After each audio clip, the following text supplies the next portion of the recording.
Fuse में उत्पन्न चाप के कारण H और C बुझ जाता है। रासायनिक पाउडर रीवायरेबल फ्यूज में फ्यूज घटक कौन सी धातु है? टिन और तांबा, एल्युमिनियम, टिन और सीसाक।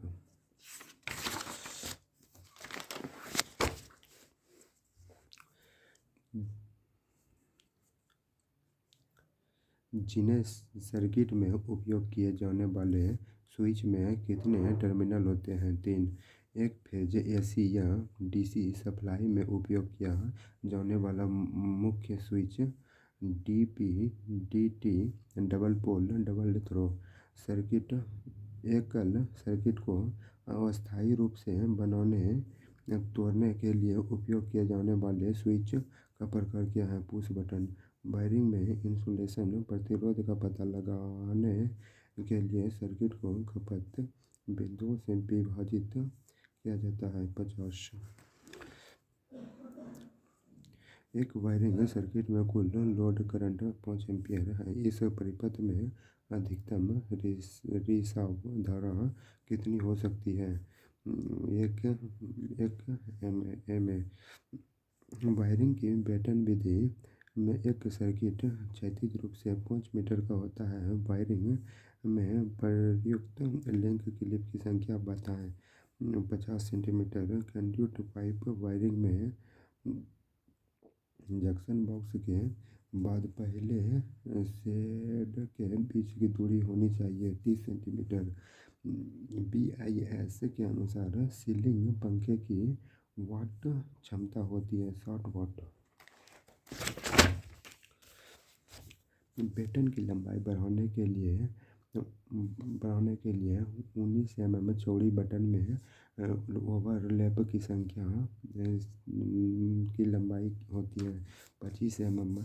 कंट्रोल स्विच की बोर्ड फर्श में से न्यूनतम ऊंचाई पर स्थापित किया जाता है 1.3 मीटर। सॉकेट आउटलेट में पिन हमेशा चरण तार से जुड़ा होना चाहिए। राइट बेटन को एक से अधिक सर्किट से गुजारने के लिए संयोजित किया जाता है। समांतर में किसी उपकरण को 4 विभिन्न स्थानों से नियंत्रित करने के लिए आवश्यक स्विचों की संख्या 2 इंटरमीडिएट 2 वे। ग्राहक की मंजूरी के लिए तैयार किया गया आरेख है। लेआउट आरेख। DC 3 वायर सिस्टम में नेगेटिव टर्मिनल का रंग होता है नीला।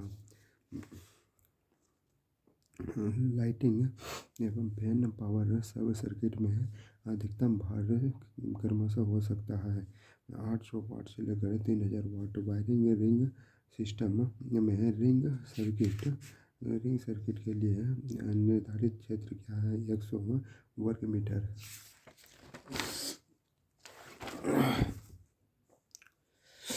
HT एंड EHT लाइन में वोल्टेज विचलन स्वीकार्य है 12.5%।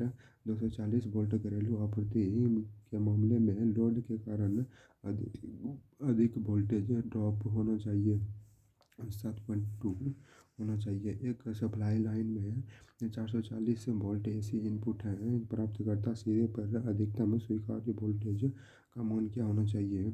462 वोल्ट। फ्यूज और फ्यूजिंग और फैक्टर का अनुपात है न्यूनतम फ्यूजिंग करंट और निर्धारित करंट। SPDT स्विच में कितने टर्मिनल होते हैं? 3 टर्मिनल होता है। पावर सब सर्किट में फ्यूज सर्किट की रेटिंग होनी चाहिए 3 पिन 16 एम्पीयर 440 वोल्ट। उच्च और अति उच्च वोल्टेज लाइनों में वोल्टेज विचलन का कितना परसेंट स्वीकार्य है? 12.5%। वायरिंग के DB सिस्टम में 6 ब्रांच सर्किट होते हैं। DB से कितने तार निकालेंगे 12। वायरिंग के रिंग सिस्टम में सर्किट के लिए कितना क्षेत्र निर्धारित है? 100 वर्ग मीटर। सरफेस पाइप वायरिंग में जंक्शन बॉक्स के बाद पहले शेड की दूरी होनी चाहिए 30 सेंटीमीटर होना चाहिए। सभी प्रकार के उपकरणों को फर्श से ऊंचाई होनी चाहिए 2.25 मीटर होना चाहिए।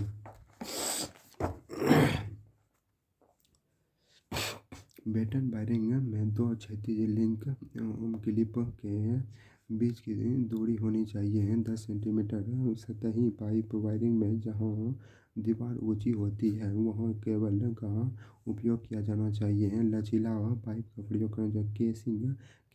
केसिंग कैपिंग का उपयोग वायरिंग में केसिंग को दीवार पर फिट करने के लिए किया जाता है।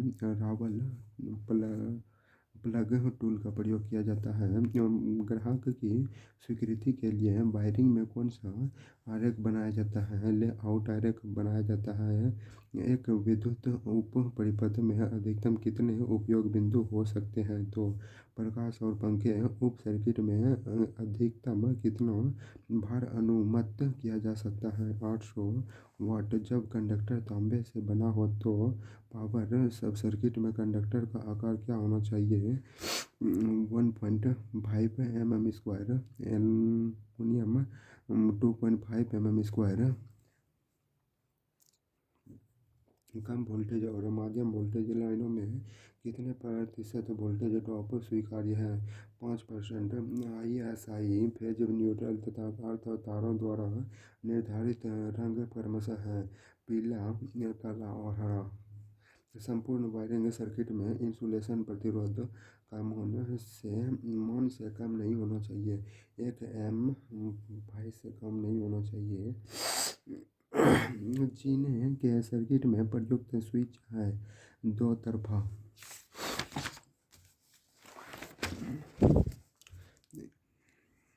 किसी उपकरण को एक स्थान से नियंत्रित करने के लिए इंटरमीडिएट स्विच का उपयोग किया जाता है 3 या अधिक स्थानों से। वायरिंग में लीकेज करंट सर्किट का स्वीकार्य मूल्य क्या है? कुल रेटेड वर्तमान का।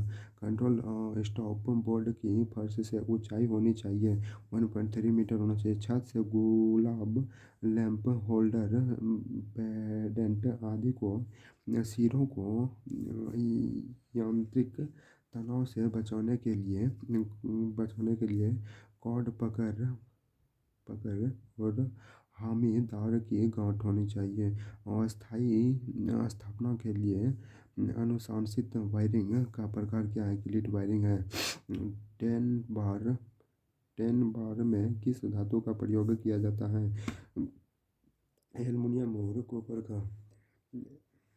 NEMA का पूरा नाम क्या है? National electrical manufacturer association.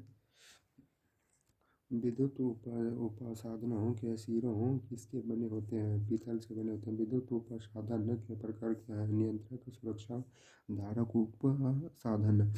Switch कार्य क्या होता है? विद्युत परिपथ को खोलना और बंद करना। प्रकाश व्यवस्था उपकरण वाले टर्मिनल बनाने के लिए किस सामग्री का प्रयोग किया जाता है? पीतल का प्रयोग किया जाता है। ऐसे स्विचों की कितनी संख्या होती है